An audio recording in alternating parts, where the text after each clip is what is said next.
So last கிளாஸில் பார்த்தோன்னா ஒரு சின்ன மெனு ஐட்டம்ஸ் க்ரியேட் பண்ணுற மாதிரி டேபிள் பார்த்தோம். ஸோ இப்போ வந்து ஒரு ஃபுல் ஸ்டூடெண்ட் டேபிள் வந்து எப்படி க்ரியேட் பண்ணுறதுன்றது பார்க்க போகிறோம். ஸோ நான் இதெல்லாம் வச்சிட்றேன். ஸோ டேபிள் பார்டரும் 1 அப்படின்னு ஸ்டார்ட் பண்ணிக்கிறேன். ஸோ இப்போ ஃபஸ்ட்டு வந்து ஒரு ரோ க்ரியேட் பண்ணுறேன். ஸோ இந்த ரோக்குள்ளார முதல்ல வந்து நான் வந்து ஒரு டைட்டில் க்ரியேட் பண்ணிடுறேன்.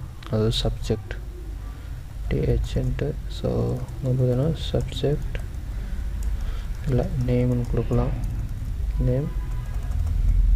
ஸோ அதே மாதிரி நான் ஆல்ரெடி சொன்ன மாதிரி கண்ட்ரோல் டி அழுத்தினீங்க அப்படின்னா இன்னொரு நேம் வந்துடும். ஸோ நான் 4 க்ரியேட் பண்ணியிருக்கேன். இந்த இடத்துல நேமு ஃபஸ்ட்டு சப்ஜெக்ட் நேம் வந்தேன் அப்படின்னா தமிழ் நான் கொடுக்குறேன். செகண்டு இங்கிலீஷ்னு கொடுக்குறேன். தேர்ட் சப்ஜெக்ட் வந்து சயின்ஸ் கொடுக்குறேன். அது எல்லாமே பார்த்தோன்னா டேபிளோட ஹெட்டிங்கு, ஒரு ரோவில் வரக்கூடிய ஹெட்டிங்கு. ஸோ இப்போ நான் சேவ் பண்ணேன் அப்படின்னா இப்போ எனக்கு ஒரு ரிசல்ட் வந்து காட்டிடுச்சு. ஸோ பார்டர் 1 அதனால் எல்லாம் இந்த மாதிரி வந்திருக்கு. ஸோ இப்போ இது கீழே ஒரு ஸ்டூடெண்ட்டோட ரிப்போர்ட், அதாவது ஒவ்வொரு ஸ்டூடெண்ட்டும் எவ்வளோ மார்க் வாங்கியிருக்காங்கன்ற மாதிரி. ஸோ பார்த்திங்கன்னா இப்போ ஃபஸ்ட் ரோ இப்போ நான் வந்து இன்னொரு ரோ க்ரியேட் பண்ண போகிறேன். ஸோ டிஆர் இதில் வந்து ஃபஸ்ட்டு வந்து ஸ்டூடெண்ட்டோட நேம். ஸோ இந்த இடத்துல நான் வந்து ஜீனோன்னு கொடுக்குறேன். ஸோ இப்போ கண்ட்ரோல் டி அழுத்திட்டு வந்தேன் அப்படின்னா 3 சப்ஜெக்ட் வந்துடுச்சு. ஸோ இந்த இடத்துல என்னோடய ஃபஸ்ட்டு தமிழ் மார்க்கு 18 கொடுக்குறேன். ரெண்டாவது இங்கிலீஷ் ஒரு 75, சயின்ஸ் ஒரு 88. ஸோ இப்போ எல்லாமே நான் கொடுத்துட்டேன். இப்போ நான் சேவ் பண்ணேன் அப்படின்னா எனக்கு அதுக்கு அடுத்தது இன்னொரு லைன் வந்துடுச்சு. ஸோ இப்போ நான் ஒவ்வொரு டைமும் இதே மாதிரி க்ரியேட் பண்ணணும்னு அவசியம் இல்லை.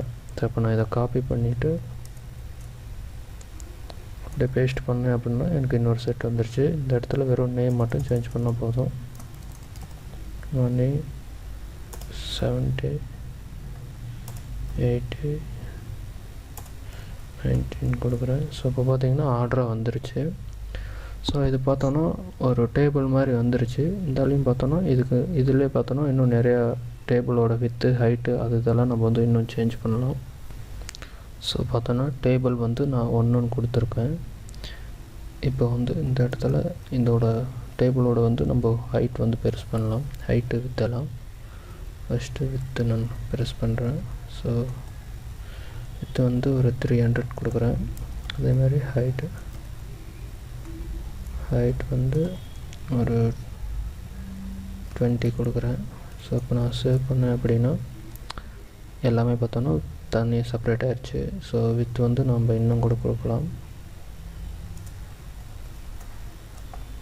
ஸோ பார்த்தோன்னா இப்போ கரெக்டாக இருக்குது. இதில் பார்த்தோன்னா இப்போது நேம் எல்லாம் பார்த்தோன்னா சென்ட்ரல் வந்திருக்கு. அதாவது நம்ம எல்லாமே பார்த்தோன்னா டைட்டிலாக க்ரியேட் பண்ணதுனால எல்லாம் சென்ட்ரல் வந்திருக்கு. பட் மார்க்கு நேம்ஸு, அதாவது இங்கே ஜீனோ மணி அந்த நேம்ஸ் எல்லாம் பார்த்தோன்னா அந்த மாதிரி வர கிடையாது. ஸோ அது மாதிரி நம்ம பண்ணணும் அப்படின்னா நம்ம டைரெக்டாக வந்து இதுக்கு முன்னால் பேராகிராஃப் இமேஜ் எல்லாம் யூஸ் பண்ண மாதிரி அலைன் டேக் யூஸ் பண்ணுவோம். ஸோ அலைன் இப்போ சென்டர்னு கொடுக்குறேன்.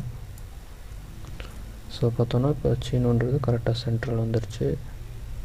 ஸோ அதையும் நான் காப்பி பண்ணி இன்னொரு ரோக்கும் போடுறேன். ஸோ பார்த்தோன்னா சென்ட்ரல் வந்துடுச்சு எல்லாமே.